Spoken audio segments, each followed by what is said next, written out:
دیکھیے، ایران نے جو اسرائیل پر اٹیک کیا وہ ایک طرح کا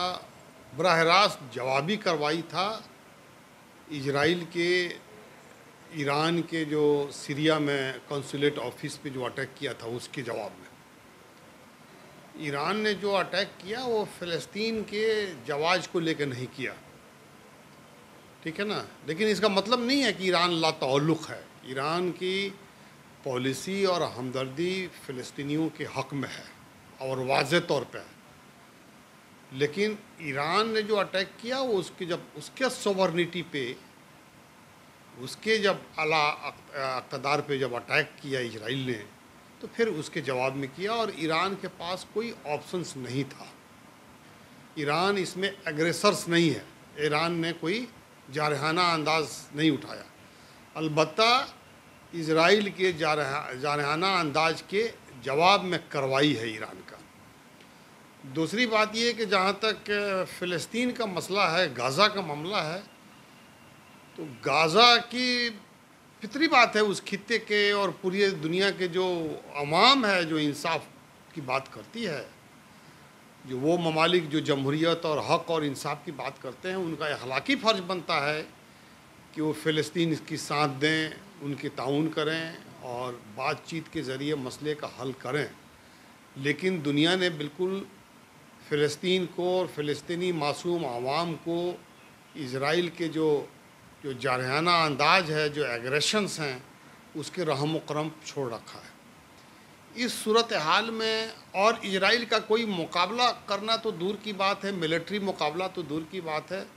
کوئی سیاسی طور پر بھی کوئی مقابلہ اس خطے سے نہیں کر رہا ہے۔ اس ماحول میں اگر ایران کی ایک کارروائی آتی ہے تو کہیں نہ کہیں اس کا ایک سائیکولوجیکل امپیکٹ پڑنا لازمی ہے اور پڑنا چاہیے، کہ تو اس میں یہ پہلو ہے کہ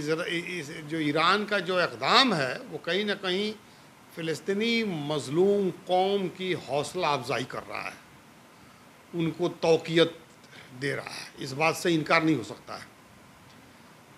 رہا فلسطین کا مسئلہ، تو مجھے لگتا ہے کہ فلسطین کا مسئلہ بہت ہی پیچیدہ ہوتا جا رہا ہے، اور اسرائیل اور مغربی دنیا کی یہ خواہش کہ فلسطینین ہمیشہ کے لیے گھٹنا ٹیک دیں اور یا تو وہاں سے چلے جائیں یا اسرائیلی تسلط کے اندر رہنے سے اتفاق کر لیں ہمیشہ کے لیے،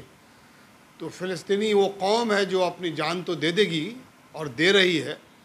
اس شرائط پہ کو وہ تسلیم نہیں کرے گی۔ اب فلسطینی قوم کو اگر کوئی مدد مل رہا ہے یا نہیں ملتا ہے یا ملتا ہے مستقبل میں، یہ اس پہ کچھ کہنا بہت مشکل ہے، اس لیے کہ جو سب سے زیادہ جو اخلاقی فرض بنتا ہے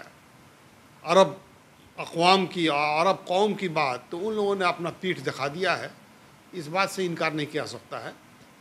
خاص کر حکومت کے سطح پہ۔ اگر عوام میں تھوڑی بہت سورش ہے بھی تو حکومت اس کو اسٹریٹ کے اندر اس کو ایک نیشنل، ایک قومی آواز بننے دینے کو تیار نہیں ہے۔ یہ حقیقت ہر عرب ملک میں ہے کہ عوام کی اگر آواز ہے تو وہ عوام کی آواز ہے، حکومت کی آواز اور اس ملک کی آواز نہیں ہو پا رہی۔